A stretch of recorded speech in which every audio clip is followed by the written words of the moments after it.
واقعا میخواین بهتون کمک کنم؟ بله. حس میکنم شما میفهمین من چی میگم. White Nights deftly explores themes of love, longing, isolation, and the value and limitations of dreams. It takes place in Russia, but these themes are highly relevant to India as well. Indian society prioritizes the needs of the community and nation over those of the individual.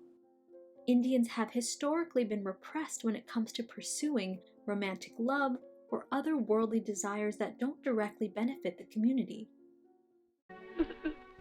जिंदगी में नए छुई तो सब कुछ नहीं होता कुंजा, एक कर्तव्य भी तो होता है। और उनका दायरा है सिर्फ उनके माता पिता और भाई बहन। आप तो जानते हैं भैया को मरते वक्त मैंने क्या वचन दिया था। Raj and Sakina could have represented an Indian version of loneliness, in which they consciously suppress their desires because they don't want to be selfish or neglect their larger responsibilities. काम कालीन बुनना, फैमिली सिर्फ हमारी बड़ी अम्मी और देखभाल के लिए चुमरी आपा।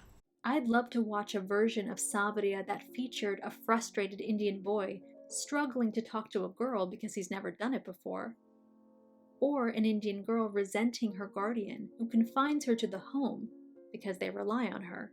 They would probably feel angry at the world, shame for thinking this way and being perceived as ungrateful, and exhibit wistful desires to be free and autonomous. Savariya didn't do any of this, but I think it could be improved, starting with its writing.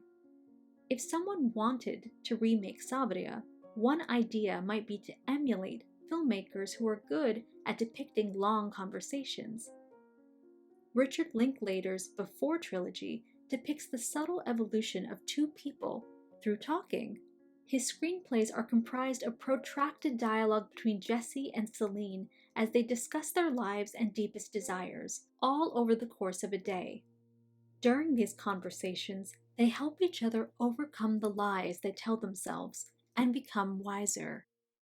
You know, it's funny. People always talk about how love is this totally unselfish, giving thing. But if you think about it, you know, there's nothing more selfish. I know. So, who just broke up with you? Men are lucky we don't bite off their head after mating. Certain insects do that, you know, like spiders and stuff. We at least let you live. What are you complaining about? Yeah, see, you're officially kidding, but there's something to that, you know? You keep bringing stuff like that up. What? Hmm. No. Wait a minute. The Before trilogy is a fascinating case study of how an extended conversation between two people can be compelling if written properly.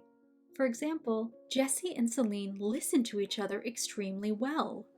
They build on what the other person says in every line, which makes their conversation sound natural and engaging. The people that are the most giving, hardworking, and capable of making this world better usually don't have the ego and ambition to be a leader. They don't see any interest in superficial rewards. They don't care if their name ever appear in the press. They actually enjoy the process of helping others. They're in the moment. Yeah, but that's so hard, you know, to be in the moment. I mean, I just feel like I'm designed to be slightly dissatisfied with everything, you know? I mean, it's like always trying to better my situation, you know? I satisfy one desire and it just agitates another, you know? But then I think, to hell with it, right? I mean, desire's the fuel of life. Their dialogue is intelligent, introspective, and psychologically complex. It requires us to follow every word, but we're happy to do it.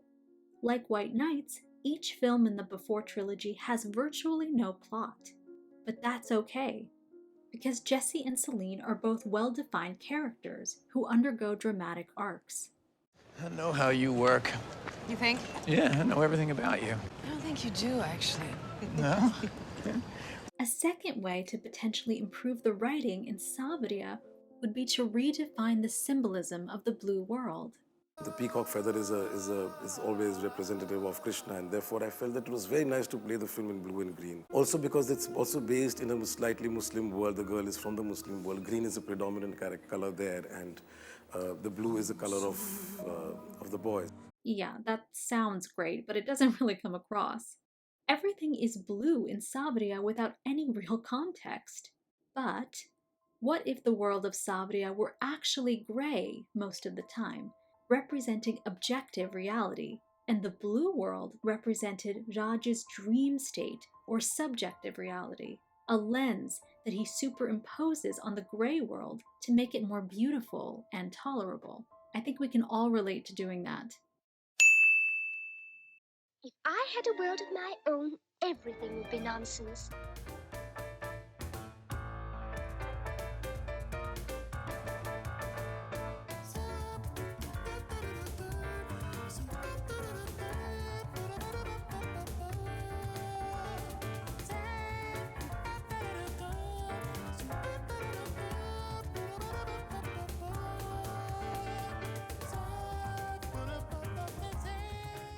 Maybe Raj meets Sakina on a bridge in the blue world, and then spends the next day questioning whether she was real. That night he meets her again and goes through the same thought process. Maybe he tests himself during the day to see if she'll appear in the gray world.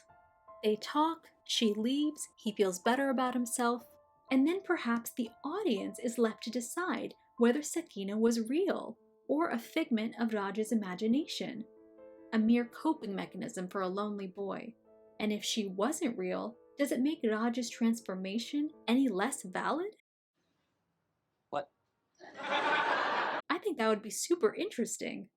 This framing could follow the footsteps of films like Wo Kaun Thi, 20 Saal Baad, Inception, and Memento, in which male characters question their memories, sensory experiences, and perception of time, thereby inviting us to reflect on what it means to be alive and human. A totem. You need a small object, potentially heavy, something you can have on you all the time that no one else knows. Like a coin? No, it needs to be more unique than that. Like, this is a loaded die. When you look at your totem, you know beyond a doubt that you're not in someone else's dream.